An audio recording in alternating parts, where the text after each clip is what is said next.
যেটা ইতিমধ্যে ট্রাম্প প্রশাসনকে আমিও জানিয়েছি প্রশ্নের মাধ্যমে, যে বাংলাদেশের ইউনূস সরকার আপনাকে মিথ্যাবাদী বলেছেন, যে এই বিষয়টা সত্য নয়। যেসব তাহলে ট্রাম্প 29 মিলিয়ন অনর্থক বলছেন বাংলাদেশকে উনি সরাসরি অভিযুক্ত করছেন বা বাংলাদেশের বিরুদ্ধে, বাংলাদেশ সরকারের বিরুদ্ধে কাজ করছেন। এই অভিযোগটা আসলেই ইউএস প্রশাসনের জন্য খুবই লজ্জাস্কর, এবং আমার দৃঢ় বিশ্বাস এটার কনসিকুয়েন্স আমরা খুব দ্রুতই দেখতে পাবো। ইউনূসের সময় ফুরিয়ে আসছে, পৃথিবী আপনার জন্য সংকুচিত, বাংলার জনগণ আপনাকে আসলেই আর এক সেকেন্ডের জন্য এই যে অরাজক পরিস্থিতি, ইল্লিগালি যে আপনি বসে নির্দ্বিধায় মিথ্যা বলছেন, একজন শিশু, তার জন্য আপনি একবারও আসলেন না, মিডিয়ায় আসলেন না, বললেন না একটি কথা। 32 নম্বরের কথা তো বললামই না। বাংলাদেশের একটি শিশুর এত বড়, আমি শব্দগুলোই বলতে পারছি না, আমি স্ক্রল করতে পারি না ফেসবুক সামাজিক মাধ্যমে। আমার যদি কষ্ট হয়, আপনি দেশের প্রধান, আমি বলছি এক্সিকিউটিভ প্রধানের যে পদে আপনি দখল করলেন, সেখান থেকে একটি শব্দ বলছেন না, আর মিথ্যা কথা বলছেন আন্তর্জাতিক মিডিয়ার সামনে এসে যে বাংলাদেশে কোনো অপরাধ সংগঠিত হচ্ছে না, এর জন্য বিচার অবশ্যই হবে, বাংলার মানুষই আপনার বিচার করবে। আসলে আমরা যত বেশি জানি ততই হতবাক হচ্ছি। আমাদের বাংলাদেশের বর্তমান রাজনৈতিক তথা যে পরিস্থিতি উদ্ভব ঘটলো, সেটা totally meticulously designed, it's not even planned, it is designed. একদম পুঙ্খানুপুঙ্খরূপে এই ডিজাইনটা তৈরি করা হয়েছিল। আমরা যখন এটা প্রাথমিকভাবে বলতাম, তখন মানুষকে এটা বিশ্বাস করানো সম্ভব ছিল না। কিন্তু প্রফেসর, অনেকেই এখন প্রফেসর ডক্টর ওনাকে বলতে অস্বীকার করছেন, এবং সেটা সেই দলে আমিও।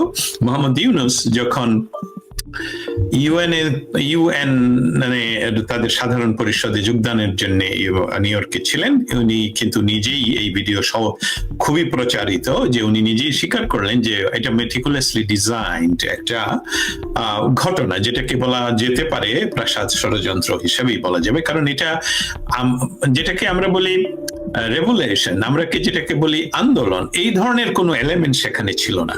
কারণ আন্দোলনের বিভিন্ন ইয়ে থাকে, এলিমেন্ট গুলো একটাও খুঁজে পাবেন না সেখানে। কিন্তু আন্তর্জাতিক ভাবে যে ডিজাইনটা করা হলো, সেখানে এখন দেখা যাচ্ছে যে তারা তাদের নিজের কথাই ধরে রাখতে পারছে না। স্পেশালি ভলকার তুর্কের কথা যখন আজকে এখানে বলা হচ্ছে, উনি হলেন কমিশনের প্রধান। ওনার মামুন ভাই ইতিমধ্যে কথাগুলো বলেছেন, সেখান থেকে শুধু আমি যে লাইনটা মোটা দাগে বলবো, সেটা হলো ঘটনা ঘটার আগে এই কমিশনের কোনো কাজ নেই, তাকে অপেক্ষা করতে হবে। ঘটনা কোথায় মানবাধিকার লঙ্ঘন হলো, তখন ওনারা রিপোর্ট করবেন যে এখানে মানবাধিকার লঙ্ঘন হওয়ার ঘটনা শুনেছি, আমরা তদন্ত করে একটা রিপোর্ট পেশ করব, এবং সেখানে আমাদের রিকমেন্ডেশন থাকবে। এটার চেয়ে বড় কিছু তার কোনো কাজই নেই। তার টেলিফোন উঠানোর ক্ষমতা তার নাই অফিসিয়াল হিসাবে, যে আমি ভলকার তুর্ক, যেটাকে ইংলিশে উনি সেদিন বিবিসির সাথে বোধ হয়, তাই না, বিবিসির সাথে উনি বললেন যে এবং আমি করেছি। উনি আবার মনে খুব গর্ব করে বললেন যে আমি করেছি। সো যে কোনো আইনে, মানে আমরা যদি যাই জাতিসংঘের সনদে, সেখানে তো আপনি বললেন নেতা নাম্বার দিয়ে বললেন। আমাদেরকে যারা শুনছেন প্লিজ খুঁজে দেখুন, কথাটা যদি আপনারা প্রমাণ করে দেন যে এটা সত্য নয়, তাহলে আমরা মেনে নেব। দ্বিতীয়ত, যে কোনো যে প্রাথমিক শর্ত একটি সার্বভৌম দেশের সাথে, এমনকি প্রতিবেশী রাষ্ট্র, যোগাযোগ সে সরাসরি আমাদের আর্মি প্রধানের সাথে করতে পারবে না। এটা খুবই প্রচলিত বিষয়, কারণ রাষ্ট্রের সার্বভৌমত্বের প্রশ্নে এটা হতে হবে ডিপ্লোম্যাটিক উপায়ে, এবং রাষ্ট্রের সর্বোচ্চ ক্ষমতাসীন ব্যক্তির মাধ্যমেই আসলে যাওয়া উচিত, যে আমরা এই বিষয়টা চাই। তাহলে অর্থটা কি দাঁড়ালো?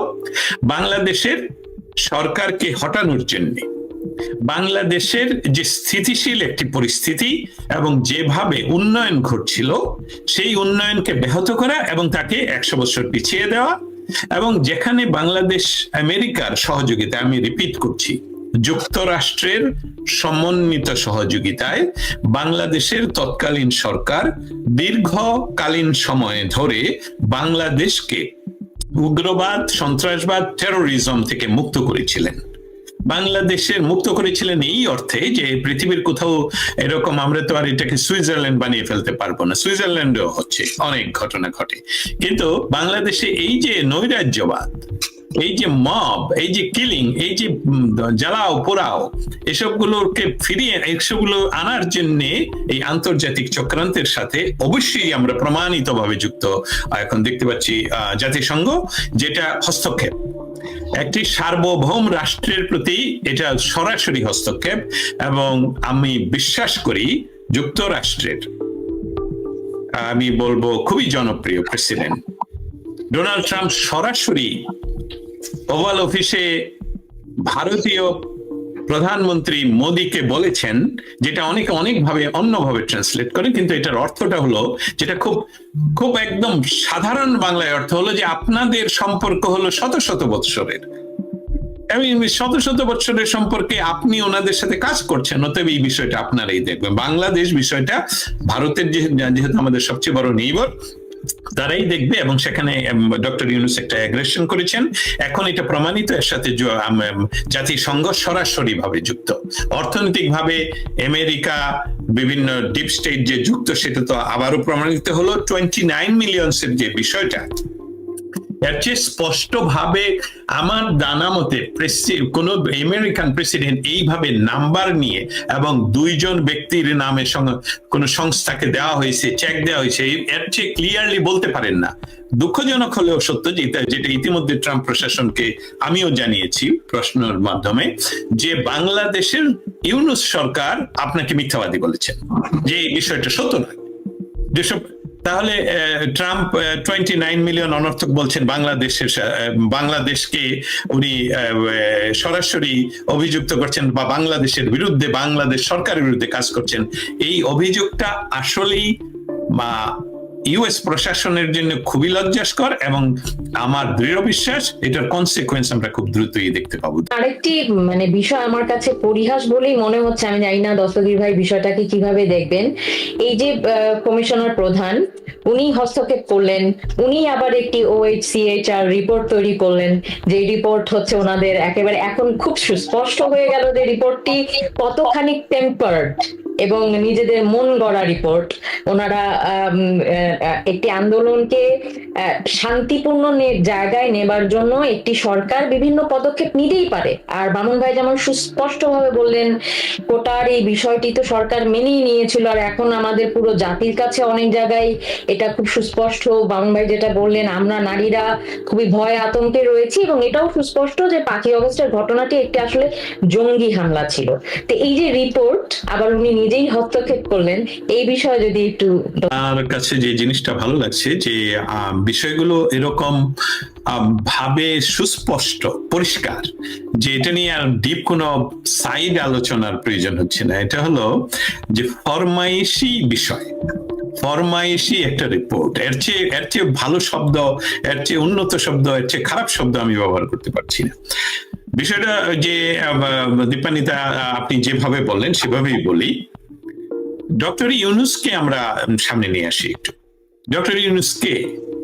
ডক্টর ইউনূস উনি দীর্ঘ সময় ধরে বাংলাদেশের বিভিন্ন সরকারের সাপোর্ট নিয়ে উনি বাংলাদেশের সবচেয়ে গরিব জনগোষ্ঠীর একটি অংশ, নিম্নবিত্তের যারা অসহায় এবং তারা নারী, তাদেরকে ইউজ করে উনি পৃথিবীতে নিজকে একজন শান্তিবাদী ইকোনমিস্ট হিসাবে তুলে ধরলেন, এবং ওনার যে ইনফ্লুয়েন্স তৈরি করলেন আমেরিকার ডিপ স্টেট শুধু নয়, আমেরিকার সবচেয়ে পাওয়ারফুল একটি রাজনৈতিক পরিবারের ঘনিষ্ঠতার কারণে, সেইভাবে উনি যখন নোবেল প্রাইজ নিয়ে এই প্রোটোকল গুলো তৈরি করলেন, যে পৃথিবীর বিভিন্ন দেশের বিভিন্ন সংস্থার সাথে কাছে উনি সহজে পৌঁছে যেতে পারেন, সেই যে ক্রেডিট গুলো উনি জমা করলেন, সেভিংস গুলো, সেটা কিন্তু এখন প্রতিদিন উনি ব্যবহার করছেন।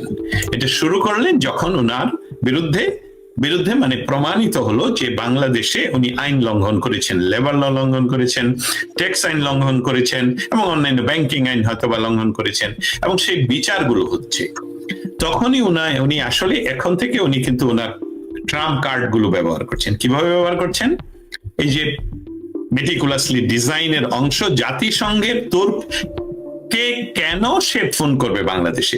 নিশ্চয়ই এটা ইনফ্লুয়েন্স ডক্টর ইউনূস এটাকে প্যারিসে বসে এই কাজটা উনি করিয়েছেন, এবং ইতিমধ্যে বহু ছবি আসছে আমাদের কাছে যেসবগুলো দেখা যাচ্ছে। তারপরে আমরা জানি আমেরিকান ডিপ স্টেটের সাথে ওনার কি দহরম মহরম। আমি মামুন ভাইয়ের কথাটা বলে ফেলাতে আমি এটাকে আবার অন্যভাবে বলি যে নেচার সবসময় সুবিচার করে। না হলে গত নির্বাচন যেটা আমেরিকাতে হলো তার 3 মাস আগেও আমাদের বিরাট সংশয় ছিল। আমরা যদিও আন্তর্জাতিক করি, সংবাদ পরিবেশনা করি বা নিয়ে কাজ করি, আমেরিকান ইন্টারনাল পলিটিক্স নিয়ে আমরা প্রশ্ন করি না, ওইসব যা অঞ্চলে যাইও না, কিন্তু এখানে যেহেতু বসবাস করি সেই জন্য আমরা বুঝতে পারছিলাম যে 3 মাস আগেও যে না, ডোনাল্ড ট্রাম্প যে কোনো সময় কোর্ট কিছু বলে ফেলতে পারে, অমুক হতে পারে, তমুক হতে পারে। কিন্তু 1 মাস আগ থেকে কিন্তু 100% শিওর হয়ে গেলাম যে ডোনাল্ড ট্রাম্প আসছে। এই যে পরিবর্তন, তা এখনো পর্যন্ত বাংলাদেশের যারা ক্ষমতা দখল করলো এই ডাকাতদের মাধ্যমে, তারা কিন্তু ঢোল বাজাচ্ছে যে আমেরিকার পররাষ্ট্রনীতি চেঞ্জ হয় না। চেয়ে দেখুন ইউক্রেনে কি হচ্ছে। এবং আপনারা যারা বাংলাদেশে বসে মনে করছেন যে আপনাদেরকে কেউ সহযোগিতা করবে, এটা আপনারা একটু ভেবে দেখুন যে ভলকার তুর্ক যেভাবে কথাটা বলে ফেললেন যে আমি ফোন করেছি, এটা আন্তর্জাতিক আইনি লঙ্ঘন, এবং এটার বিরুদ্ধে বাংলাদেশ সরকার যদি না নেয়, অন্য কোন রাষ্ট্র যদি বলে যে এটা আইনের লঙ্ঘন হয়েছে এবং এটার বিচার হবে, বিচার হতেই হবে, আন্তর্জাতিক আদালতে এটার বিচার হবে। 2জন প্রাক্তন ডিপ্লোমেট গত 7 দিন আগে বাংলাদেশ ঘুরে আসলেন। উনাদের কেন বলতে হবে যে 29 মিলিয়ন নিয়ে ট্রাম্প সত্য কথা বলেনি? ট্রাম্প তো উনাদের নাম বলেনি। আমি শুধু ফেসবুকে ওনাদের নাম নিয়ে স্ট্যাটাস দিয়েছিলাম যে ওনাদের যে 2 জন এখানে কাজ করেন তাদের ফান্ডিং এর অবস্থাটা কি। জন সরাসরি আমাকে এক্সে বলে ফেললো তোমার সাংবাদিকতার ফান্ডিংটাও জানা উচিত। সো ঠাকুর ঘরে কে রে, আমি কলা খাই না বিষয়টার মতো। আমরা সাংবাদিকতা করি, আমাদের সাংবাদিকতার কাজই হলো খুঁজে বের করে কি ঘটলো বাংলাদেশে, এবং বাংলাদেশে যে ঘটনাটা ঘটলো শান্তিপূর্ণ বাংলাদেশকে সম্পূর্ণভাবে একটা অরাজকতা সৃষ্টি করা, মব সৃষ্টি করা, হিন্দুদেরকে মারা, মেয়েদেরকে মানে আর কিভাবে প্রতি সেকেন্ডে, মামুন ভাই, ইটস নট এভরি মিনিট, প্রতি সেকেন্ডে বাংলাদেশ থেকে যে খবর আসে। আর ডক্টর ইউনূস তার নিজের ইনফ্লুয়েন্স ব্যবহার করে সে এখন বাংলাদেশের ইন্টারিম ইল্লিগাল গভর্নমেন্টের কাজ হয়ে উনি করেন কি, ওনার পরিচয়ের মাধ্যমে স্কাই টিভিকে টাকা দিয়ে একটা ইন্টারভিউ, কালকে বিবিসি কে টাকা দিয়ে ইন্টারভিউ, অমুককে টাকা দিয়ে ইন্টারভিউ, এবং তারা তো হার্ড প্রশ্ন করবেই, কিন্তু উনি একদম নির্দ্বিধায় মিথ্যা কথা বলে যাচ্ছেন। বাংলাদেশে কিছুই হচ্ছে না, এটা না, এসবগুলো অতিরঞ্জিত, এখানে কোনো ক্রাইম হচ্ছে না। তো মানুষগুলো যে মারা যাচ্ছে, আজকে যে জাদুঘরে, মুক্তিযুদ্ধ জাদুঘরে আগুন শর্ট সার্কিট থেকে, কি অলৌকিক ব্যাপার। ওনার ওই রিসেট ব্যাটনটা মনে হয় সব জায়গায় অটোমেটিকলি শুধু 32 নম্বরে চলে যায়, মুক্তিযুদ্ধের বিরুদ্ধে চলে যায়। সো আমাদের বাংলাদেশের, আমরা কিন্তু একটা সংকটের মধ্যে ছিলাম ডক্টর ইউনূস যখন ক্ষমতা ইল্লিগালি গ্রহণ করেন, কারণ পৃথিবীতে ডক্টর ইউনূসের ইনফ্লুয়েন্স এত বেশি ছিল। আমাদের ধারণা ছিল যে তিনি যদি বাংলাদেশের জন্য আসলেই কোনো ভালো কাজ করেন তাহলে আমাদের সমর্থন করা ছাড়া তো উপায় থাকবে না। আমরা কোনো রাজনৈতিক, আমি ব্যক্তিগতভাবে বলছি, আমরা কোনো রাজনৈতিক দলকে সাপোর্ট করি না, কিন্তু আমরা বাংলাদেশকে সাপোর্ট করি, আমরা বঙ্গবন্ধুকে সাপোর্ট করি, আমরা জয় বাংলাকে সাপোর্ট করি। এবং বিষয়গুলো হলো যে এই যে আন্তর্জাতিকভাবে চক্রান্ত করে একটি ক্ষমতাসীন দলকে শুধু নয় বাংলাদেশকে পিছিয়ে নেওয়ার যে চক্রান্ত, এর চেয়ে পরিষ্কার তো আর বলা যাবে না। এবং আমরা বিশ্বাস করি, ইতিমধ্যে অনেকগুলো বিষয় আপনারা জানেন যে বাংলাদেশে অচিরেই আরো দ্রুত পরিবর্তনের জন্য আন্তর্জাতিক প্রেসার কাজ করছে। ডক্টর ইউনূসকে সেই বিষয়ে লক্ষ্য রাখা উচিত যে উনি যে লবিং করছেন যেটা যুক্তরাষ্ট্রের ওয়াশিংটন ডিসিতে একজন দুজন নয়, বহু গ্রুপ করে, এসবগুলোর ফান্ডিং কোথা থেকে আসছে সেটাও হয়তোবা ডোনাল্ড ট্রাম্প খুঁজে বের করবে। ক্লিন্টন ফাউন্ডেশন এবং ইউএসএইড এর সঙ্গে আসলে এর যে সম্পৃক্ততা, সেটা যদি আপনি আরো একটু ভালোভাবে আমাদের দর্শকদের উদ্দেশ্যে বুঝিয়ে বলতেন, তাহলে একটু মানুষ বুঝতো, সাধারণ মানুষের বুঝবার জন্য ভালো হতো। যে কথাটা বললেন সেখান থেকে আমরা কথা আরো সহজ করার জন্য বলতে চাই, শান্তি যদি বিরাজমান থাকে কোথাও, তাহলে তো শান্তির দূতের কাছে আরেকজন শান্তি প্রতিষ্ঠিত করতে যাওয়ার কোনো প্রয়োজন নেই। তো শান্তিটা এক সময় ছিল, তখন জাতিসংঘ বাংলাদেশে যেতে হয়নি শান্তির জন্য কাজ করার জন্য। রোহিঙ্গারা আগেও ছিল, এবং রোহিঙ্গাদের জন্য ইউএন এর প্রধান বা সাধারণ সম্পাদক যেভাবে বলেন, জেনারেল সেক্রেটারি, ওনাকে বাংলাদেশে যেতে হয়নি। তার অর্থ কি? তখন শান্তি ছিল।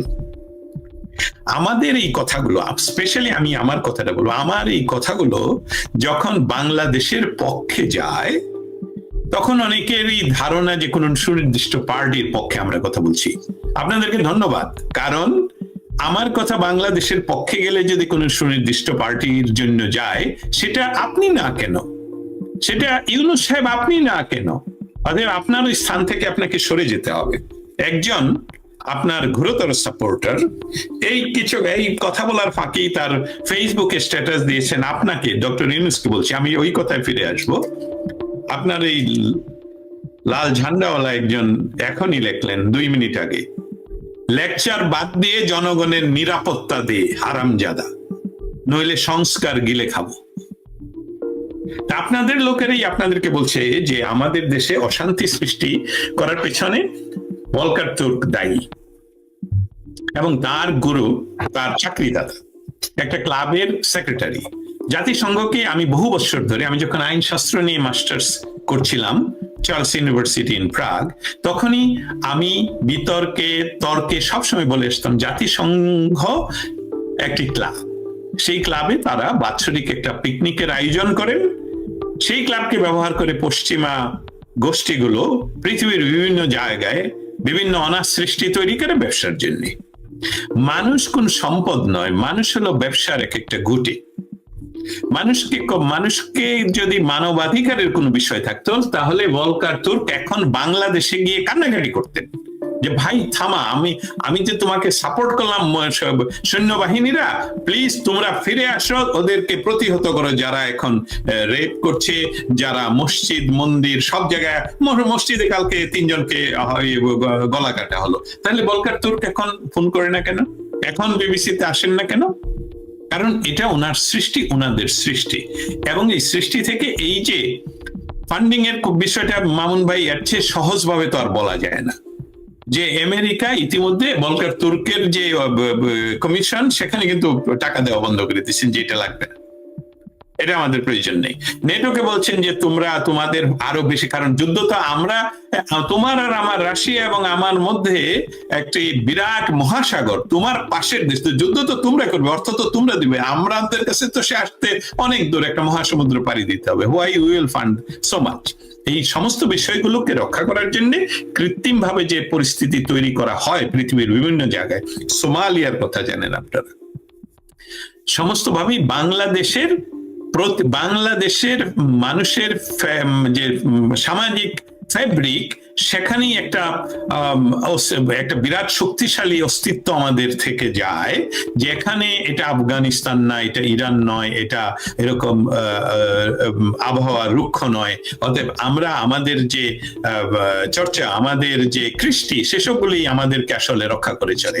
বাংলাদেশে যে ব্যবস্থাটা, এখানে মামুন ভাইকে কাছে ফিরে যেতে হচ্ছে বারবার, কারণ এই যে একটা শব্দ ব্যবহার করা হচ্ছে, আমি এটা এখনো পর্যন্ত একবারও ব্যবহার করিনি, কারণ আমরা কথাটা বললেই প্রতিষ্ঠিত হয়। এই যে পালংবাদের কথা বলা হচ্ছে, মার্কসিজম নিয়ে আমার পড়াশোনা আছে, গভীর পড়াশোনা আমি বলতে পারবো।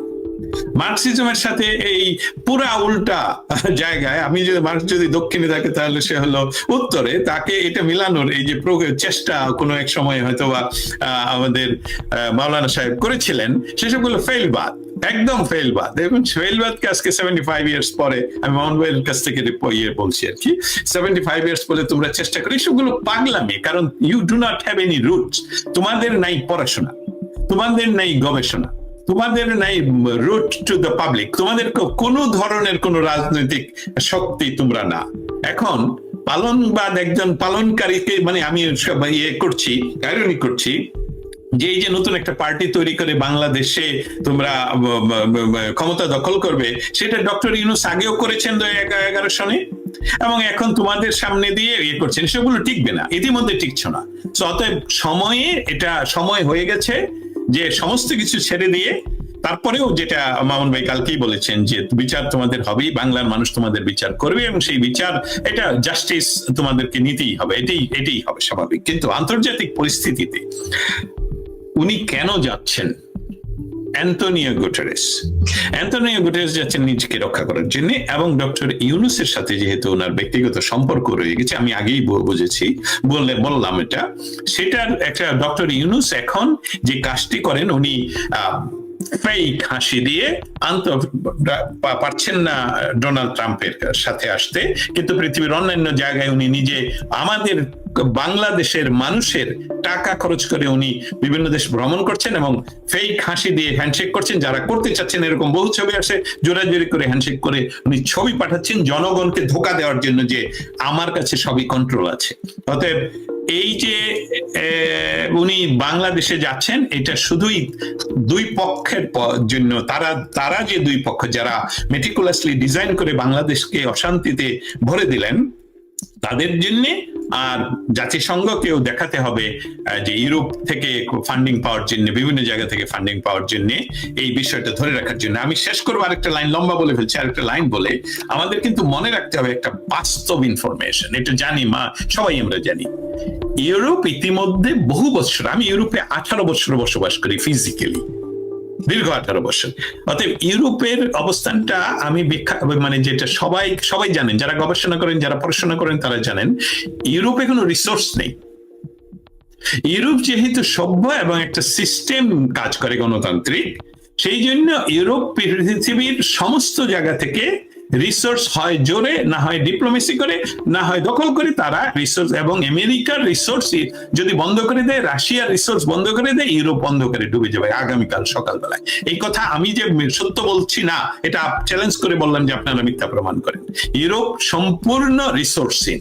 অতএব ইউরোপ যে ইয়াটা করছে, ইউরোপ হলো আমেরিকার এক্সটেন্ডেড হ্যান্ড, এবং তারা শুধু দিন গুনছে, 24 ঘন্টা গুনছে, তারা মিনিট গুনছে, যে আগামী 4 বছর কখন শেষ হবে, তারা আবার তাদের আগের জায়গায় ফিরে যাবে। 4 বছর দীর্ঘ সময়।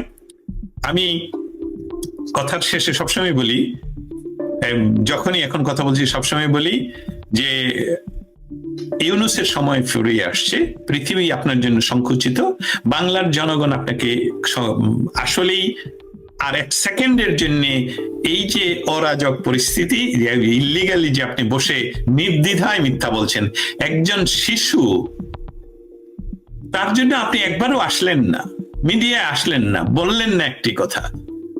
32 নম্বরের কথা তো বললামই না। বাংলাদেশের একটি শিশুর এত বড়, আমি শব্দগুলোই বলতে পারছি না, আমি স্ক্রল করতে পারি না ইয়াতে, ফেসবুক, সামাজিক মাধ্যমে।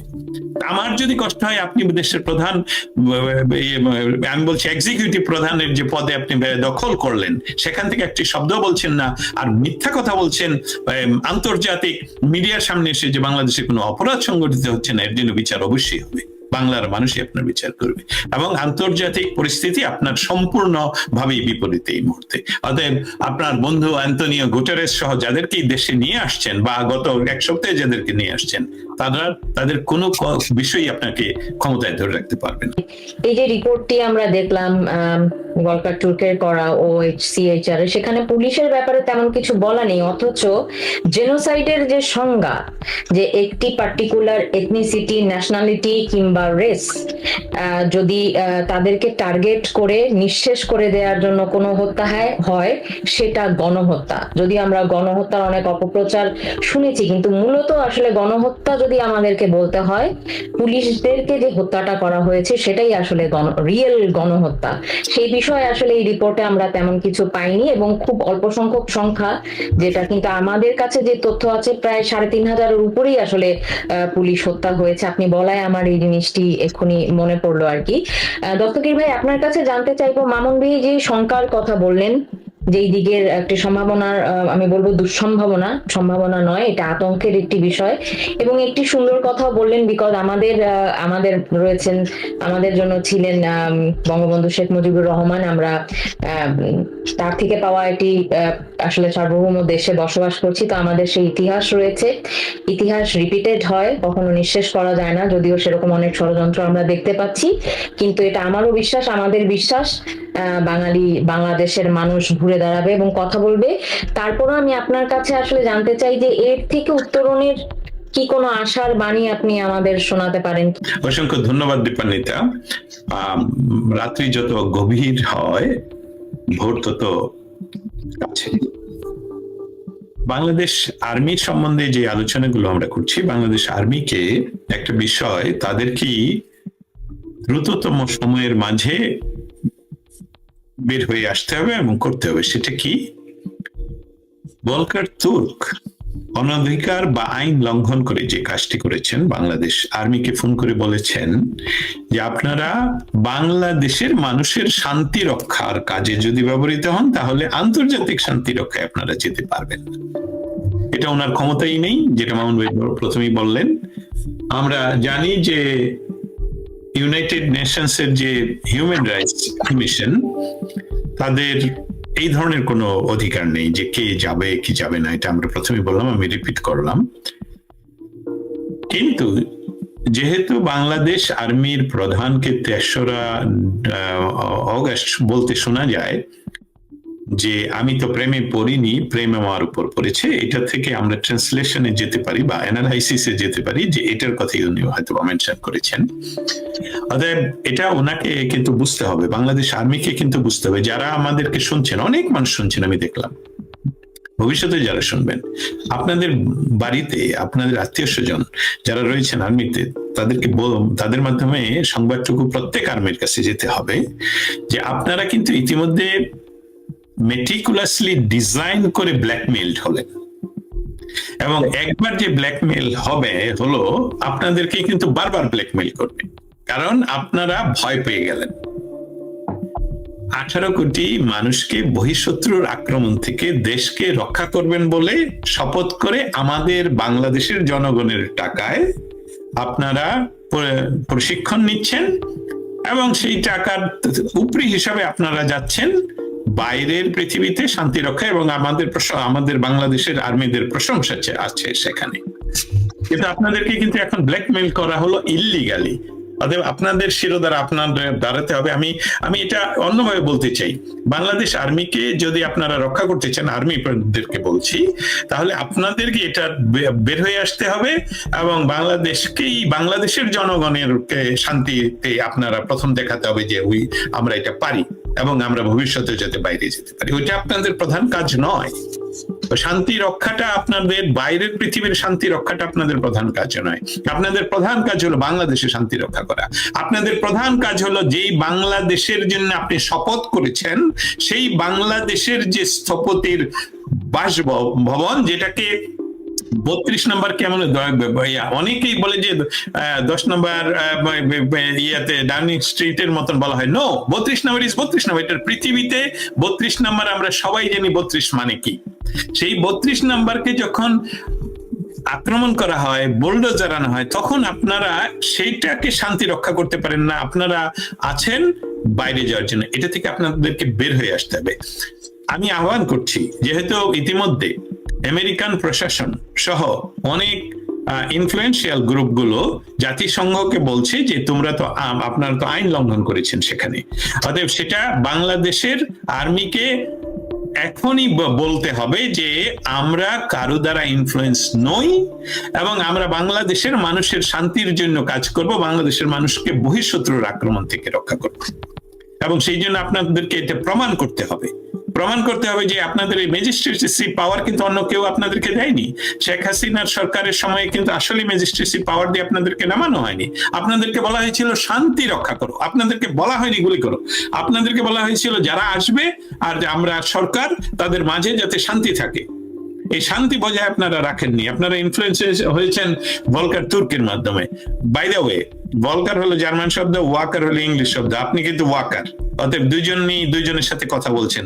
অতএব আপনারা কিন্তু এই বিষয়টাকে আপনাদেরকে বের হয়ে আসতে হবে।